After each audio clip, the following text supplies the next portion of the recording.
بعض اکابر کا قول ہے کہ سورہ فاتحہ اگر پورے قرآن کا نچوڑ ہے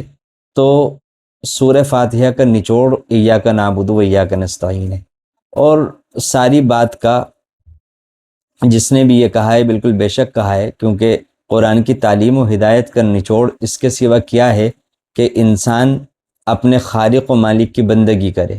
اور اپنی ہر طرح کی ضرورتوں میں صرف اسی کو کارساز اور کار فرما جانے، کسی دوسرے کے لیے نہ کوئی ایسا رویہ اختیار کرے جس میں بندگی کی جھلک آتی ہو، اور نہ کسی کی طرف اپنی کسی ضرورت اور حاجت کے لیے اس طرح دیکھے کہ جیسے بذات خود اس کے ہاتھ میں بھی کچھ ہو۔ اور یہی بات انتہائی صاف اور دو ٹوک انداز میں بندے سے بطور اقرار اور اعلان اس آیت میں کہلوائی گئی ہے۔ اب سوال یہ پیدا ہوتا ہے کہ بندہ یہاں پر اللہ تعالیٰ سے اکیلے بات کر رہا ہے، تو یہ کیوں کہلوایا گیا کہ ہم آپ ہی کی عبادت کرتے ہیں؟ یہ کہلوایا جاتا کہ میں آپ کی عبادت کرتا ہوں اور آپ ہی سے مدد مانگتا ہوں، تو اصل میں اسلام کا جو مزاج ہے وہ رہبانیت والا اور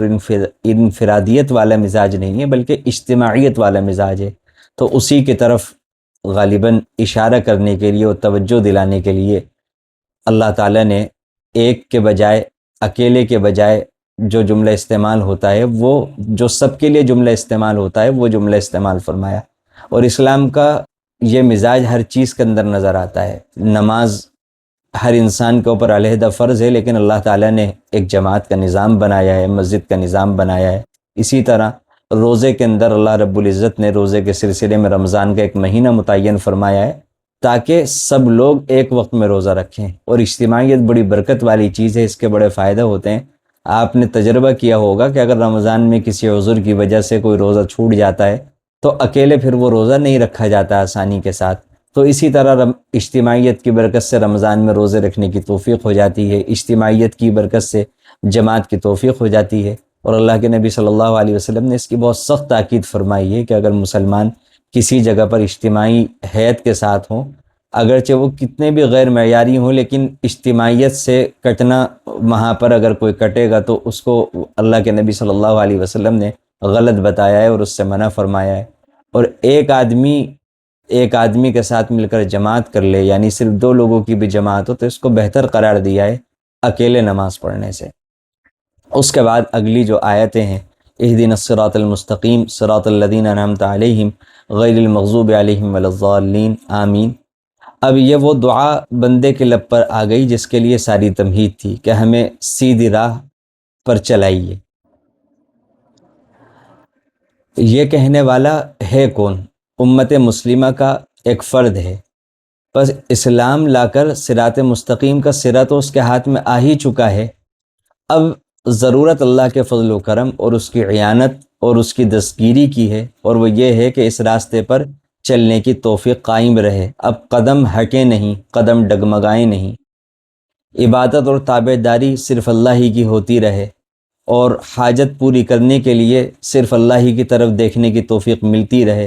کسی اور سے لو انسان نہ لگائے، کسی اور کے ہاتھ میں کچھ سمجھنے کی گمراہی اور بدتوفیقی کا شکار نہ ہو۔ دوسرے لفظوں میں آپ کا یہ مقام، یعنی انسان سے کہلوایا جا رہا ہے کہ اللہ آپ کا یہ مرتبہ اور مقام ماننے کے بعد کہ آپ کے سوا کوئی نہ تو عبادت اور بندگی کے لائق ہے، نہ لو لگانے کے لائق، جس طور طریقے پر زندگی گزارنے کی ضرورت ہے وہ طور طریقے آپ ہم پر آسان کر دیجئے۔ پھر آگے فرمایا گیا صراط الذین انعمت علیہم، ان لوگوں کا راستہ جن پر آپ نے انعام فرمایا، کیونکہ قرآن کریم اللہ کی طرف سے پہلی نازل کی ہوئی کتاب نہیں ہے، اور امت محمدیہ پہلی امت نہیں ہے، بلکہ آج تک بہت سی کتابیں نبیوں پر، رسولوں پر نازل ہوئی ہیں، اور بہت ساری امتیں گزر چکی ہیں۔ تو اس آیت کے ذریعے سے بتایا گیا کہ اے اللہ ہمیں ان لوگوں کا ساتھ نصیب فرمائیے کہ جنہوں نے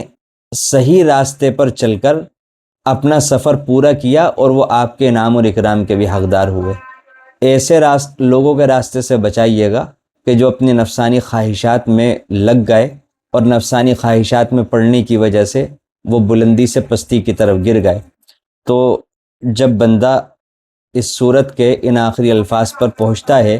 تو حدیث شریف کے مطابق اس کے جواب میں اوپر ارشاد ہوتا ہے ھذا لعبدی ولعبدی ما سأل، یہ میرے بندے کا اپنے لیے سوال ہے اور بندے کو وہ ملے گا جو اس نے مانگا۔ اس آیت میں دو نقطے واضح طور پر ابھرے ہوئے نظر آتے ہیں۔ ایک یہ کہ صراط مستقیم یہ کوئی کاغذی راستہ نہیں ہے، یہ عملی چیز ہے۔ اس پر قائم رہنے کے لیے کتابی ہدایت کے ساتھ ساتھ عملی نمونہ اور اس کی پیروی بھی درکار ہے۔ ایک حدیث مبارکہ میں اسی ضرورت کی طرف اشارہ بلکہ اس کا کھلا اظہار اللہ کے نبی صلی اللہ علیہ وسلم نے فرمایا۔ آپ نے فرمایا تم میں سے جو کوئی میرے بعد رہے گا وہ بڑے اختلافات دیکھے گا، بس میری سنت اور میرے خلفائے راشدین مہدیین کی سنت کو لازم جاننا اور اسے دانتوں سے پکڑ لینا۔ ایک دوسری حدیث میں اس راہ نجات کو ما انا علیہ و اصحابی سے تعبیر فرمایا گیا ہے، یعنی وہ راستہ کہ جس پر میرے اور میرے صحابہ کرام کے نقش قدم ہیں۔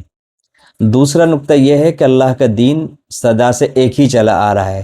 الگ الگ قوموں کے لیے الگ الگ دین اللہ تعالیٰ نے منظور نہیں فرمائے، بلکہ سب کے لیے اللہ تعالیٰ نے ایک ہی دین منظور فرمایا ہے۔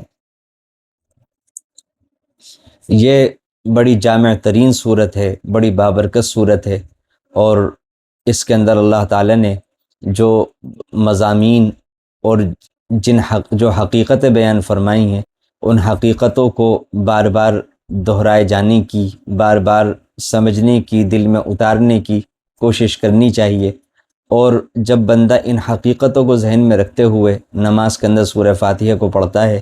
تو خود تجربہ ہوگا کہ پھر نماز کہاں سے کہاں پہنچ جاتی ہے، اور کتنا نماز کی یکسوئی میں، دل جمعی میں اور خضوع خشوع کے اندر کتنا فرق پڑ جاتا ہے۔ اور نماز کے بارے میں جو کہا گیا ہے کہ تنہا عن الفحشاء والمنکر، کہ یہ بے حیائی سے اور برے کاموں سے روکتی ہے، تو یہ تاثیر جو ظاہر ہوتی ہے وہ انہی باتوں پر عمل کرنے سے ظاہر ہوتی ہے۔ سورہ فاتحہ کو اگر دل لگا کر ان حقیقتوں کو ذہن میں رکھتے ہوئے اگر پڑھا جائے تو خود تجربہ ہو جائے گا کہ کتنی بڑی اللہ کی نعمت ہے، اور اس کے ذریعے سے اللہ تعالیٰ سے تعلق کتنا مضبوط سے مضبوط ہوتا چلا جاتا ہے، اور انسان بندگی کی راہ پر تیزی سے مسافت طے کرتا ہوا آگے بڑھتا چلا جاتا ہے۔ اللہ تعالیٰ ہم سب کو بندگی کا سلیقہ عطا فرمائے، اور اللہ تعالیٰ ہم سب کو اپنی پہچان اور اپنی معرفت عطا فرمائے، اور اللہ تعالیٰ ہم سب کو گناہوں سے بچنے کی ہمت اور توفیق عطا فرمائے، اور اپنی رحمت سے اپنے اچھے بندوں میں شامل فرمائے۔